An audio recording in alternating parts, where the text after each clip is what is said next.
Hey, Mark here, hope you're well, and in this quick video I'm going to look at building speed with a couple of little techniques. Now I've deliberately chosen the kind of an odd tone so that the strings and the picking are all more audible than, for example, a really heavily distorted tone where you can't really hear the detail.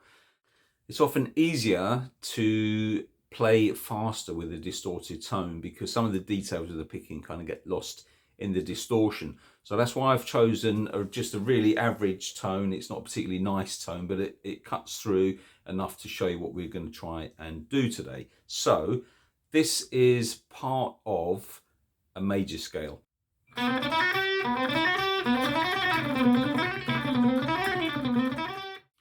Okay, these ideas came from when I was teaching students one-on-one when they're looking to play faster. Most of them trying to play like metal stuff, you know, Metallica, maybe Iron Maiden, older school metal like that, but principally the same idea. So what I used to do is look at a major scale to get your picking flowing, and then to get the speed up, what we do is we look at one section of that to build up and develop it. So the major scale that we're looking at is just going to be G major in this case. So it's 3-note per string pattern.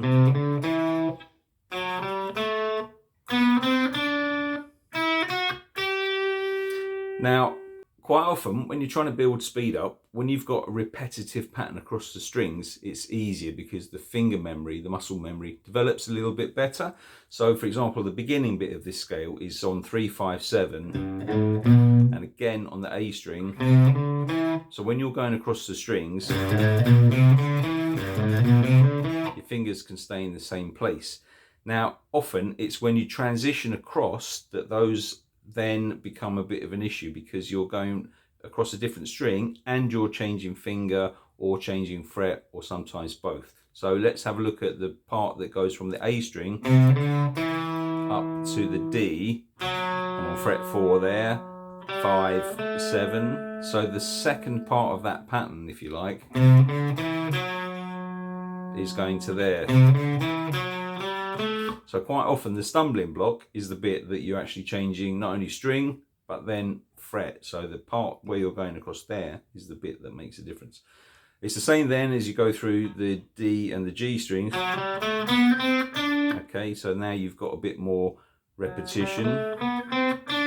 And then when you go to this last section, not only are you changing strings, but you're changing frets and changing fingers. So the bit that I would work on would be the bit that goes maybe 4, 5, 7, and obviously which fingers you're using are going to be down to you, but traditionally it's best to try and stick to the 1 finger per fret rule. So I'd be going 4, 5, 7 with fingers 1, 2 and 4, and then you switch over to the B string and you're going to be playing 5, 7 and 8. So now you're using 1, 3, 4. So it's 1, 2, 4, 1, 3, 4.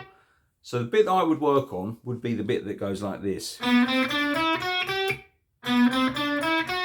you can see why I've chosen a really rattly tone, because it's really important to try and get the notes to come through. If it's laid in distortion, you won't hear the kind of the discipline that's needed to get the notes really clean. Okay, so that's the left hand, but what about the right, you might be thinking?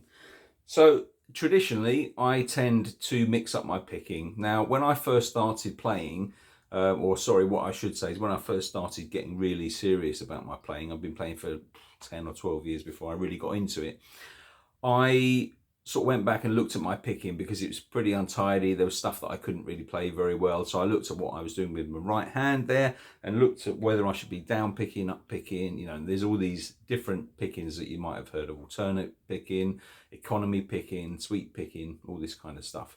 So one of the biggest things that people get hung up on is what do they do with the picking, and there's no right or wrong. It's down to you what you prefer. In a nutshell, that's it. But what you could do is you could try a couple of different approaches and see what feels more comfortable. So in this case, if I was playing slow, I would probably alternate pick. So I'm going to go back to the 4, 5, 7, 5, 7, 8 frets there on the G and the B string.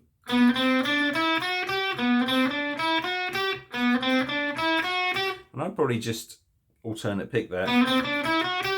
But if I was playing fast, what I found that I do is I would go down, up, down, and then I would just continue that down pick to the next note there. So I'm going down, up, down, sorry, down, up, down, down. So it's almost like a sweep. You can call it economy picking if you're going to go down, or sweep picking, doesn't really matter. But the point is, don't get hung up on that. Just play, see what feels natural. So the thing to do to build up your speed is to focus on those two strings, I think, in the beginning, because once you've got that transition between the frets and the string and the fingers kind of tied up together, that makes the rest of it flow a bit more easily, I should say.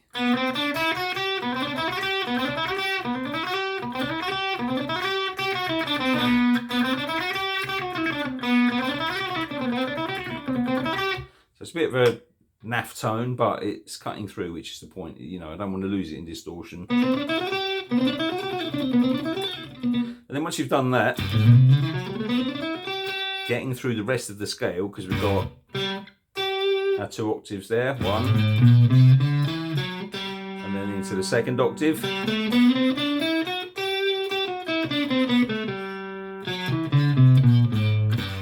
Okay,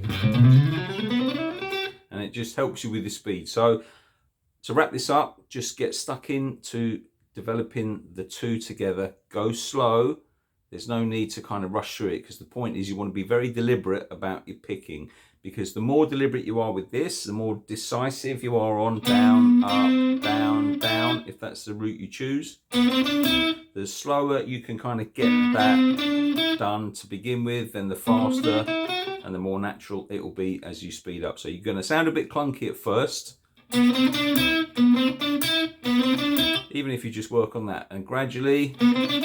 And my top tip is do that, as long as it depends who's around you, because you might annoy the heck out of them. But do that while you're watching some TV or something, so that you're kind of not really focused in that, because that can become a little bit soul destroying if you're just sitting there going for like a half an hour or something. But what you find is, you know, stick on an episode of your favorite Netflix program, get stuck into that. That time will go quick, and you're building up muscle memory and while you're playing, and you're not really distracted by that. But obviously you've got to make sure you're doing it right.